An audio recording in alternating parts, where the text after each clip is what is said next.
एक गांव में एक व्यक्ति रहता था। वैसे तो कुछ और नाम था, लेकिन इतना सीधा था तो लोगों ने उसका नाम रख दिया भोला। बहुत सीधा। दिक्कत ये थी, भोला आदमी तो बहुत बढ़िया था, लेकिन खाता बहुत था। कोई खाने के लिए जीता है और कोई जीने के लिए खाता है। कोई खाने के लिए जीता है और कोई जीने के लिए खाता है। कभी कभी लोगों कह देते हैं लोग कि दाने दाने पे लिखा है खाने वाले का नाम, लेकिन अगर सही से पूछा जाए तो कुछ इतने खाने वाले होते हैं, उनके लिए लिखना चाहिए बोरे बोरे पे लिखा है खाने वाले का।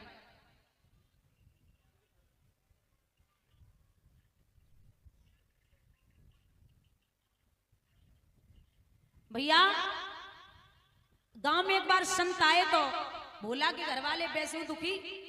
भोला ने जवाब दो हमें महात्मा है जाए वो चाहिए, तो हम महात्मा है जावे। और संतन की बड़ी चांदी है जब अगर संत संत जैसे रहे। तो भोला संतन के साथ में है गो। बोलो भैया काम का है? बोले काम का चुनाए माला जपो और गुरुजी की सेवा करो, बस इतना ही काम है। बोले ठीक। तो बोले रोटी तो टाइम से मिलेगी? बोले रोटी जितनी खाओ उतनी। ठीक है। भोला ने 15 दिन तक खूब पेट भर के खाओ, खूब। लेकिन 15 दिन बाद एकादशी पड़ी गई। अब संत तो संत हैं, एकादशी पे व्रत भी रहते हैं कुछ लोग। तो संत जी के तरफ भोला पहुंचो, गुरुजी से बोलो गुरुजी आज भोजन ना बनेगा का? गुरुजी बोले ना आज एकादशी है। अब भोला ने कहा जिंदगी में सुनी होवे कि एकादशी का होते? बोले गुरुजी जब एकादशी का होवे, बोले आज 24 घंटे रहेगी, ये कल जाएगी। बोले गुरुजी जब अपनी एकादशी से जो कह दो कि अबे 2 घंटा के लिए चली जाए फिर वापस आ जाए, जब हम खाए ले तो आ जाए। बोले ना ना ऐसो ना है सकत हुए 24 घंटे रहेगी। बोले गुरुजी अगर हमने जवाली एकादशी देख ली तो अगली वाली एकादशी ना देखेंगे, हम भूखे ना रह पाएंगे। गुरुजी बोले तो क्या करने? बोले तुम्हें आश्रम पे ही तो ना बनाने भोजन, एक काम करो हमें आटा दाल चावल दे दो, हम नदी आए पास में नदी, वहां बैठ के बना के खा लेंगे। बोले ठीक है। अब दाल और आटा दे दिया। अब भोला नदी के किनारे आटा और दाल लेके पहुंचो।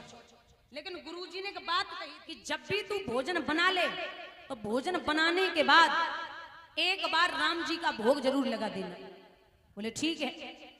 भोला ने मोटी मोटी रोटी बनाई, दाल बनाए के तैयार करी।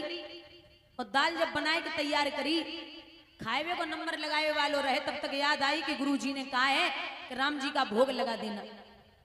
सो भोला सामने तस्वीर छोटी सी राम जी की और रोटी दो रखी मोटी मोटी और दाल रखी। बोले ले महाराज खाए लो।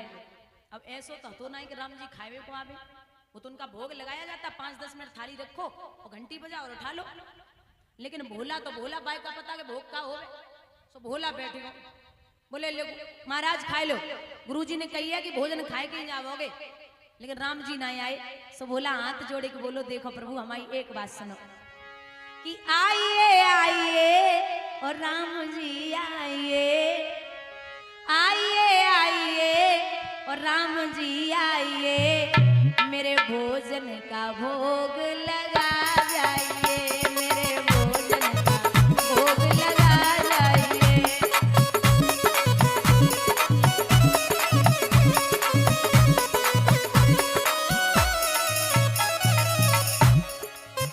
आइए आइए राघव जी आइए, मेरे भोजन का भोग लगा जाइए, मेरे भोजन।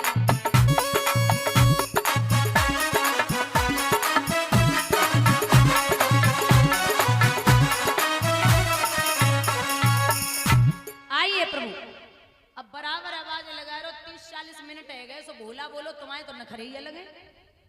लाठी पड़ी है सामने, सो उठाओ डंडा और बोले आधा घंटा से ज्यादा है वो बुलाए रहे, हम भूखन मरे जाए रहे, तुम्हें आने हैं तो आओ ना, हम चुपचाप खाए लें। सो राम जी ने कलाई पकड़ी। बोले क्या दिक्कत है? बोले दिक्कत कछुनाई है, जब भोजन रखो जो खाए ले। सो राम जी ने बढ़िया बाकी करी, वही खाना भोजन कियो और प्रस्थान कर गए। अब भोला ने वैसे 4-5 रोटी बनाई, मोटी मोटी रहे। सो भोला को पेट नहीं भरो। बोले राम जी आए के खाए गए। बोला दोबारा गुरुजी के पास पहुंचो, बोलो गुरुजी थोड़ी सामग्री कम है गई, जरा और दे दे। गुरुजी बोले कोई बात ना, पहले कम रह गई होवेगी और दे दो। सो आटा दाल और दे दो। सो जाए के भोला फिर पहुंचो और आवाज लगाई, आइए आइए राम जी आइए, मेरे भोजन का भोग लगा जाइए। सो अब की बार राम सीता लक्ष्मण और हनुमान जी सब चले आए। सो जितनी माने व्यवस्था कर राखी, सो सब खाए के आराम से वहां से प्रस्थान करो, आशीर्वाद दियो। बोला मन ही मन में बोलो, जो आशीर्वाद को हम खावेंगे का, पेट जब भरो ना है, सब व्यवस्था तुम करके चले गए खाए पी के। तीसरी बार गुरुजी के पास फिर पहुंचो, बोलो गुरुजी आटा दाल और दो। गुरुजी बोले का नशा कर रहे हो है, 2 बार ले जा चुको, इतना तो ना खावे जितना तू लेके जा रहे हो। तो बोले जब तुम्हें पता है कि राम जी को कुरमा खानदान आते पूरो, तो ज्यादा दे के जाते। गुरुजी बोले राम जी को पूरो कुरमा खानदान आवे? बोले हाँ, राम जी को पूरो खानदान आओ, सो खाए के चलोगा, हम तो 3 घंटा से भूखे बैठे। गुरुजी बोले कैसी बात करता है? बोले देखो गुरुजी, चुईया प्लेट लेके घूम रही पेट में, नाक में दमे रखी है, आटा दाल दे दो, हम अपनी व्यवस्था करें, अब की बार हम ना बुलावेंगे। गुरुजी बोले हम ना मार रहे। बोले ना मार रहे तो चलो। सो सब चेलन को लेके गुरुजी नदी के किनारे पहुंचे। अब भोला इतना चालाक माने आटा दाल बही रख दो और रख के बोलो आइए आइए राम जी आइए, मेरे भोजन का भोग लगा जाइए। जो आवाज लगाई सो राम सीता लक्ष्मण जी हनुमान जी सब चले आए। हाँ बोले ला क्या व्यवस्था है? चेला बोलो पागल समझ रहे हो, 2 बार खाए गए हो, अब की बार काम पे लग जाओ। आटा जे रखो, दाल जे रखी, बनाओ खाना, अब की बार हम खावेंगे तुम बनाओगे, चलो शुरू हो। अब राम जी आटा लगाए रहे, मैया सीता रोटी बनाए रही, हनुमान जी पानी लेके आए रहे, लखन लकड़ियां लाए रहे, सब इकट्ठे काम पे लगे। और जब भोजन बन के तैयार करो तो राम जी चेला को परोस रहे हो, चेला बड़े भाव से खाए रहे। काफी देर रह गई तो गुरुजी बोले चेला खाता हुआ तो दिखाई दे रहा है, लेकिन राम जी को गुरुजी नहीं देख पा रहे। तो बोले कहाँ है? चेला बोलो कौन? अरे बोले जो तुझको खाना दे रहे वो कहाँ है? चेला बोलो इतनी बड़ी बड़ी आंखें दिखाई ना दे रहे जो सामने खड़े। गुरुजी बोले कि बुद्धि खराब है रही है, हम कितनी देर से देख रहे दिखाई ना दे रहे, तो झूठ बोलता है।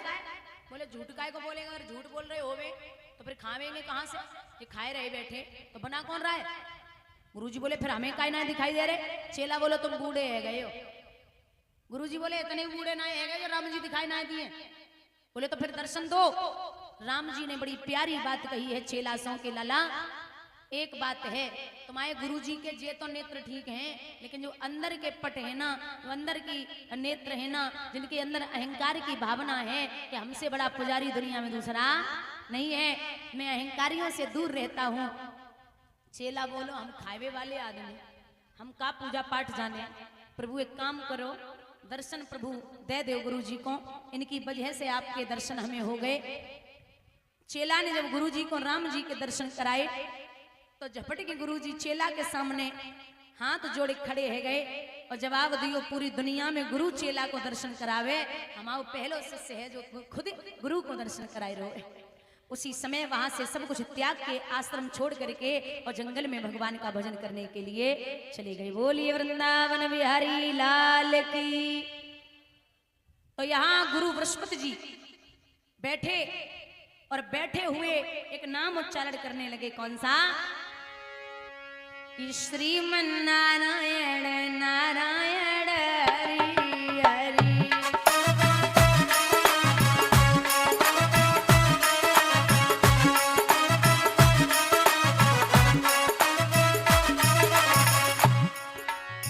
हरि हरि भजमन हरि हरि श्रीमन नारायण